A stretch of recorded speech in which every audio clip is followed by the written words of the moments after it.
Europe is facing huge wildfires, not just because of the climate change, but because of heat wave and other so many compounding factors. So let's discuss the details. My name is Arjun. Welcome to Amrita IAS Academy Weekly Current Affairs. Recently, severe wildfires actually affected so many regions in Europe, including Greece, Spain, France, Portugal, Italy, Cyprus, etc. So this region is actually facing larger and larger and faster and even more difficult to contain type of wildfires because of the interaction of so many factors in the region. So primarily it is driven by climate change, and then we have heat waves and droughts as one of the important drivers, and eventually we have rapid swings between wet and dry conditions, which is known as the hydroclimatic whiplash.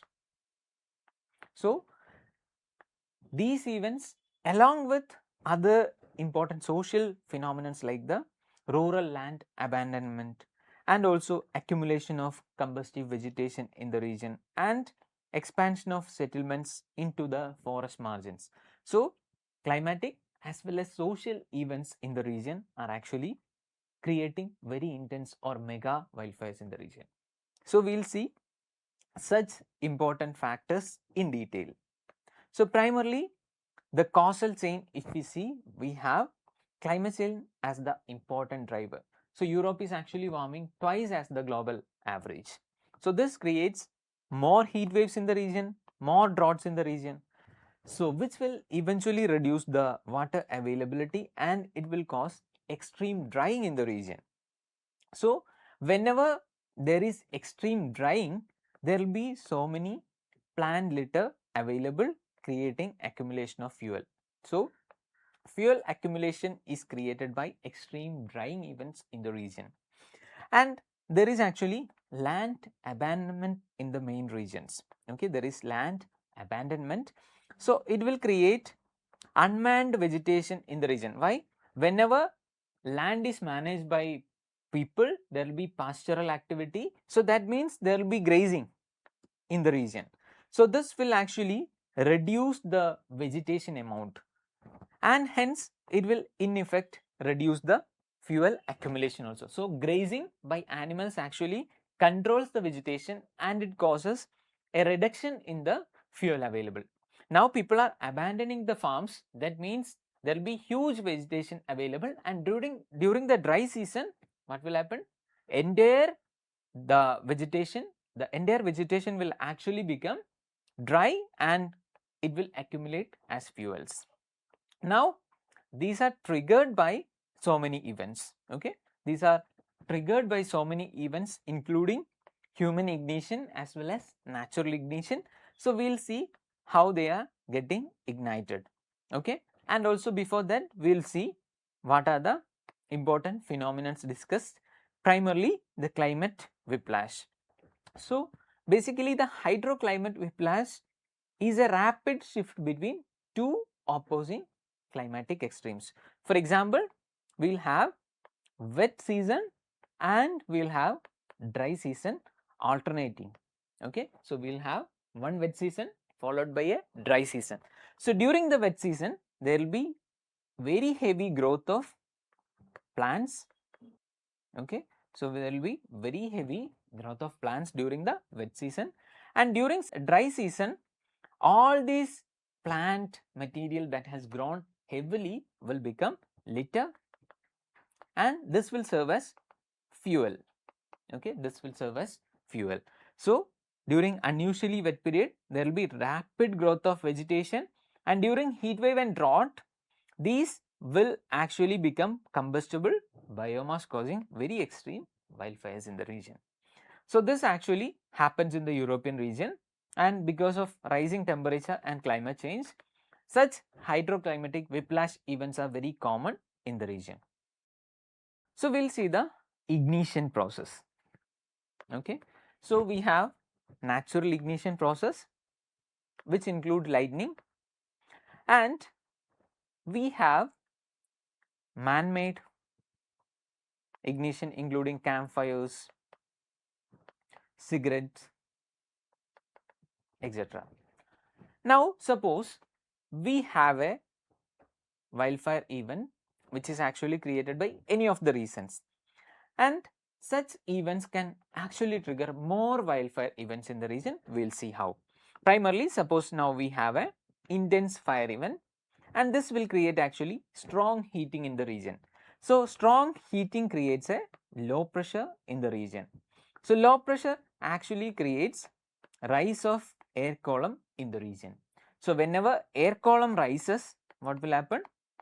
It will actually suck winds from all the directions. Okay, it will start attracting winds from all the directions, and eventually it will lead to cloud formation in the region. So, this region will have cloud formation. Okay, and such clouds are actually called pyrocumulus clouds. So, the pyrocumulus clouds will be created in the regions, and whenever we have such pyrocumulus clouds, they will create pyrocumulonimbus thunderstorms in the region. So, whenever such clouds are created, they will actually create lightning and thunderstorm in the region, and further such lightning even will lead to more wildfires in the region. So, these clouds created are actually very high up in atmosphere, so they can grow up to some 10 to 15 kilometers, and even they can penetrate the stratosphere. So, such clouds are actually very destructive in nature by causing heavy lightning, intense convection and heavy lightning. So, I will explain the feedback loop of catastrophic wildfire using this picture once again. So, here when we have very huge fire events or maybe volcanic eruptions, it will create warmness in the atmosphere, and hence low pressure is created. So, low pressure will create rising air columns, and it will lead to condensation of pyrocumulonimbus clouds.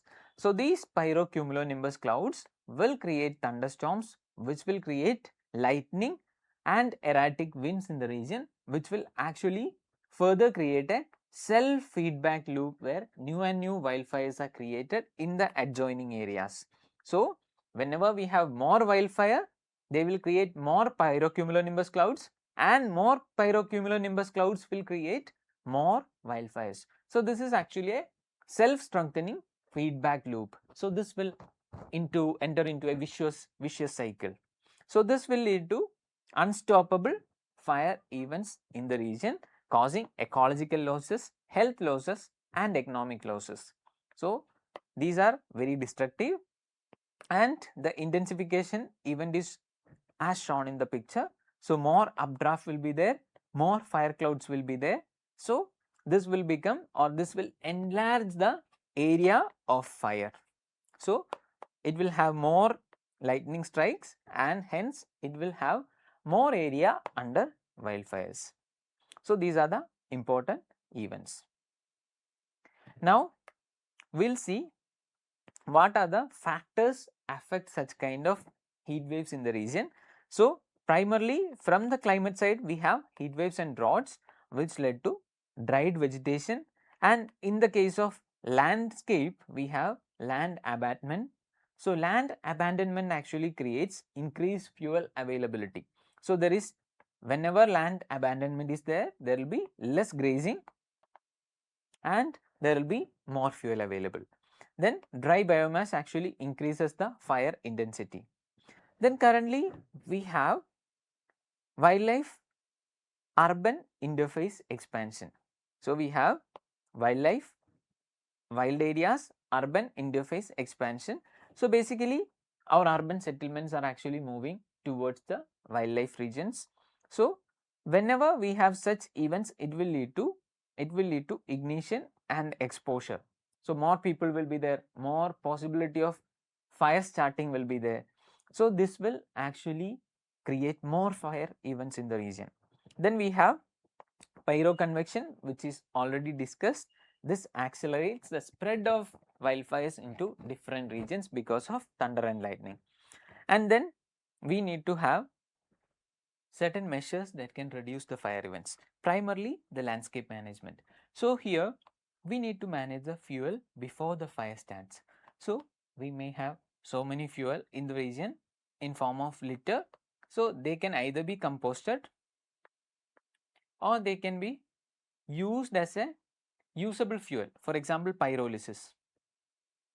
So, basically controlled burning, or maybe it can be used in biomass based energy production. So, these are one of the important things that can be used for managing a fuel in the region.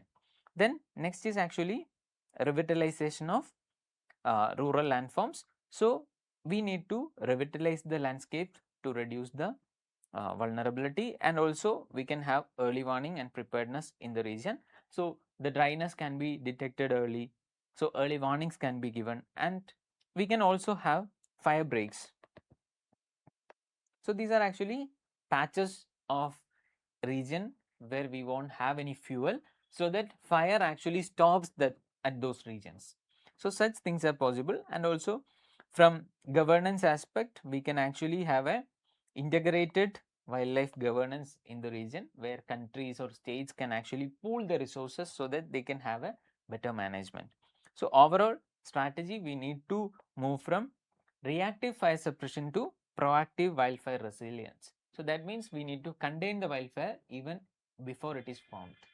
So, that is all from my side. Thank you. So, happy Onam to all. Amrita IAS Academy.